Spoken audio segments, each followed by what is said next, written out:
পড়লো কেন? ডিএম সাহেব জবাব দাও। এই অবিলম্বে এই বালি মাফিয়াদের গ্রেফতার করতে হবে। এই অবৈধভাবে অজয় নদী দামোদরের ওপর বালি মাফিয়াদের দৌরাত্ম্যের বিরুদ্ধে বিজেপি লড়বে। এই প্রশাসনের অপদার্থতার জন্য বালি মাফিয়াদের দৌরাত্ম্যে পানীয় জলের ব্রিজ ভাঙলো কেন? প্রশাসন জবাব দাও। এই অবিলম্বে এই বালি মাফিয়াদের গ্রেফতার করতে হবে। এই অবিলম্বে এই বালি মাফিয়া মাতা কি এই বালি মাফিয়াদের দৌরাত্ম্যে দামোদর নদের ওপর কালাজরিয়া পাম্পিং স্টেশনের পানীয় জলের পাইপলাইনের ব্রিজ ভাঙলো কেন? ডিএম সাহেব জবাব দাও। এই কালাজরিয়া পাম্পিং স্টেশনের পাইপলাইন ভাঙলো কেন? ডিএম সাহেব জবাব দাও। এই দামোদর নদের ওপর বালি মাফিয়াদের দৌরাত্ম্য মানছি না, মানব না। এই দামোদর নদের ওপর যেখানে সেখানে বালি মাফিয়াদের দৌরাত্ম্য মানছি না, মানব না। এই জেলা জুড়ে অবৈধ বালি খননের পর বালি মাফিয়াদের অরাজকতার প্রতিবাদে বিজেপি লড়বে।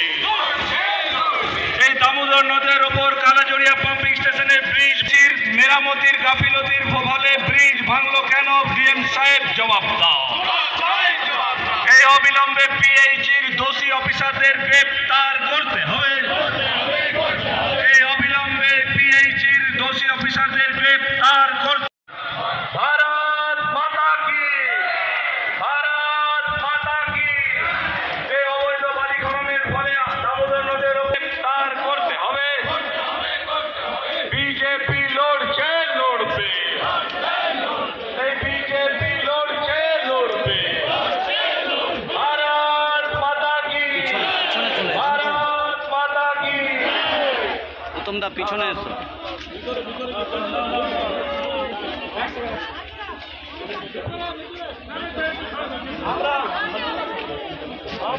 আমরা তো শান্তিপূর্ণ ডেপুটেশন দিচ্ছি। আমরা তো এখানে তো জঙ্গি আন্দোলন হয়নি।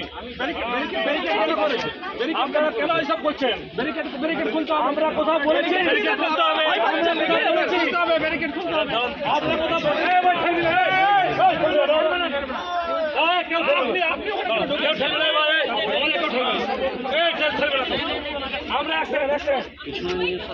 আমরা জঙ্গি আন্দোলন করতে আসেনি। আমরা যে এখানে ধর্ণা দেবো। ধর্ণা আমরা গেটের সামনে দেবো। আমরা কোনো অশান্তি করবো না। আপনার এইভাবে আটকাবেন না। এইভাবে আটকাবেন না। আমরা আমাদের জেলা সভাপতি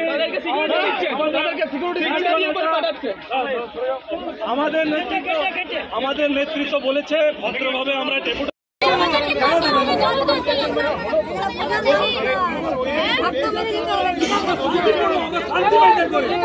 We are law-abiding people.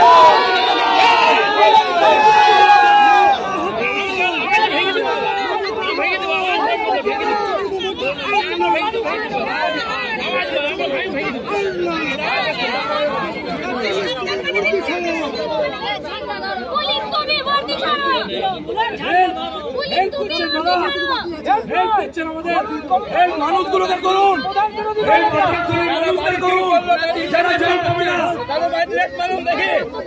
আপনার খাচ্ছেন নাকি টাকা?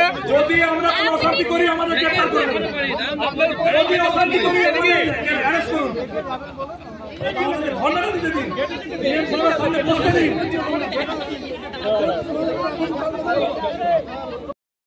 উপর পিএইচির যে পাম্পিং স্টেশন যে ভেঙে পড়েছে এবং আসানসোলের রানীগঞ্জ সহ জামুরিয়ার বিস্তীর্ণ অঞ্চলে যে সাধারণ নাগরিকের পানীয় জলের যে আকাল দেখা দিচ্ছে, আগামী সময়ে যেটা হবে, এমনি আসানসোলের সমস্ত জায়গায় পানীয় জলের সংকট আপনারা জানেন। বিভিন্ন ওয়ার্ড থেকে মানুষজনের চাহিদা পানীয় জল যাতে ঠিক করে পাওয়া যায়।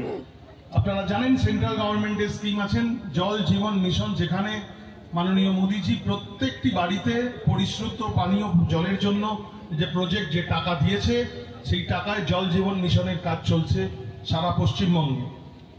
এবং সবচেয়ে অবাক করা বিষয় হচ্ছে 2024 পর্যন্ত যে জল জীবন মিশনের যে কাজ ছিল, সেই সময়ের মধ্যে পশ্চিমবঙ্গে জল জীবন মিশনের কাজ সম্পূর্ণ হয়ে ওঠেনি।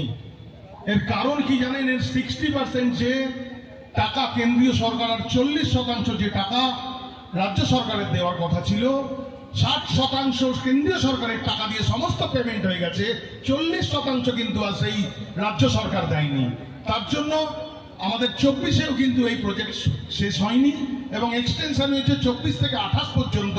খুব দুর্ভাগ্যজনকভাবে এটা জানাই যে এখনো পর্যন্ত পশ্চিমবঙ্গ সরকার সেন্ট্রাল গভর্নমেন্টের সঙ্গে এই এগ্রিমেন্টটাও করে উঠতে পারেনি জল জীবন মিশনে। এই তো হচ্ছে অবস্থা।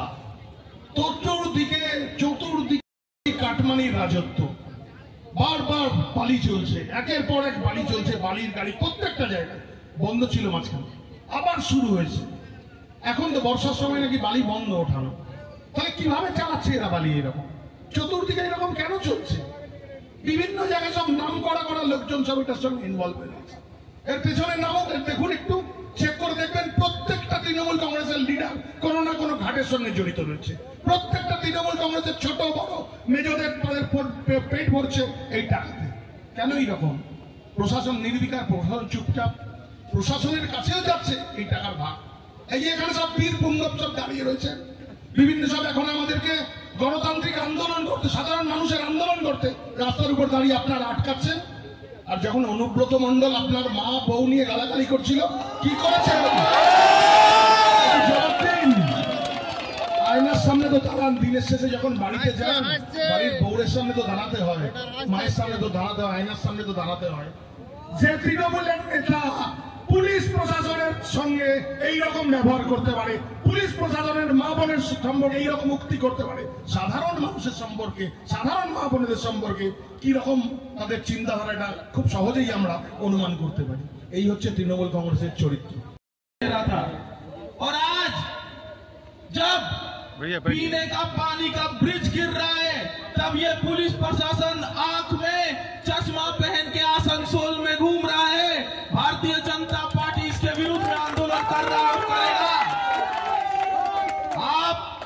मैं जिला शासक को, अगर मेरी आवाज उस तक पहुंच रही है तो मैं बोलना चाहता हूं, अगर आसनसोल जिला में, Asansol municipal corporation, panchayat, BDO किसी एरिया में अगर पानी का समस्या होगा तो पीएचई के अधिकारी का घर का पानी भी हम लोग जाके काट देंगे, उन लोगों के घर में भी पानी नहीं जाने देंगे। अगर आम जनता पानी से भूगेगा तो सरकारी अधिकारी को भी पानी से भूगना होगा। आप नहीं जानते हैं, जिसको डब्बा में पानी भरना पड़ता है, जिसको बाल्टी में पानी भरना पड़ता है, उसका दर्द क्या होता है। आपका घर में मोटर लगा के पानी आता है। आसनसोल कॉर्पोरेशन में अभी तक हर जगह पानी नहीं गया, जिसमें सेंट्रल गवर्नमेंट अमृत योजना, अटल जी के नाम से जो योजना, उसके तहत 1100 करोड़ रुपया कॉर्पोरेशन को दिया गया, लेकिन आज तक पीने का पानी आप लोग नहीं दे सके। इसके पश्चात इल्लीगल बालू, इल्लीगल कोयला, लोहा चोर, गाय चोर, इसको प्रोत्साहन देकर आम आदमी का पानी भी काट दिया आप लोग। ये हम लोग होने नहीं देंगे। आज भाषण देने का दिन नहीं है, अधिकार मांगने का दिन है। ये मैं बोलना चाहता हूँ कि अगर आसनसोल में कोई अधिकारी ये सोच रहा है कि हम लोग आने वाला 5 बरस 10 बरस राज करेंगे, आंख खोलकर सुन लीजिए, कान खोलकर सुन लीजिए, आंख से चश्मा हटाकर देख लीजिएगा।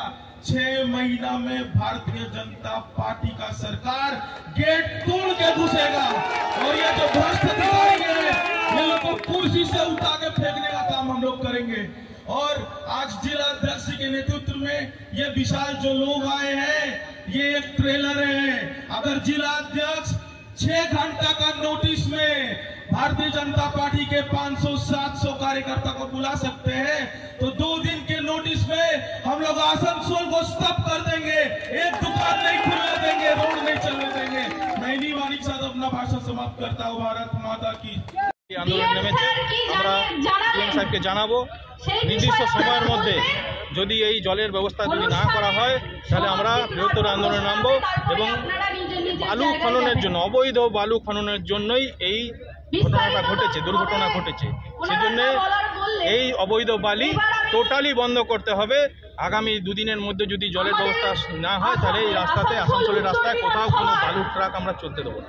কিন্তু ডিভিসির যে জল ছাড়া সেটাও একটা দাবি করছে তৃণমূল কর্তৃপক্ষ। তৃণমূল সবসময় দাবি করবে, তৃণমূল নিজেদের অপদার্থ রাখার জন্য সবসময়তে অন্য কাউকে দাবি করে, সবসময় বিজেপিকে দায়ী করে। কিন্তু সাধারণ মানুষ জেনে গেছে যে তৃণমূলের কথার সারমর্ম কী আছে না আছে।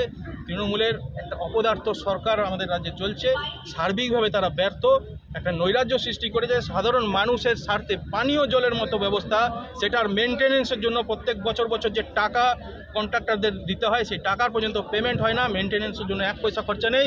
কারণ তৃণমূলের নেতারা, অফিসাররা তারা ওই মানুষের জন্য যে কাজ করতে হবে সেই চিন্তার থেকে তারা কতটা বালি উঠছে, কত টাকার বালি কাটমানি কি আসবে না আসবে সেই ব্যাপারে তারা বেশি চিন্তিত। দাদা একটা কথা যে বেশ কিছু কোড নামে বালি চলছে, বেশ কিছু কোড নাম দিয়ে চলছে, এই বিষয়ে কি বলবো? তৃণমূল সায়েন্টিফিক্যালি পুরো ব্যবস্থাটাকে ডেভেলপ করেছে, কি করে কয়লা তুলতে হবে, কি করে বালি তুলতে হবে এবং কিভাবে করলে এটাকে ঢাকা দিয়ে রাখা যাবে লাল কার্পেট দিয়ে, সেটা চেষ্টা করেছে। কিন্তু এটা ওপেন সিক্রেট, কোড নাম যেই দিক না কেন ওই কোডের পিছনে কারা রয়েছে সেগুলো এক্সপোর্ট সাধারণ মানুষের কাছে, সবাই সেই নামগুলো জানে এবং সাধারণ মানুষ যখন জানে তাহলে পুলিশ প্রশাসন অধিকারীরাও জানে।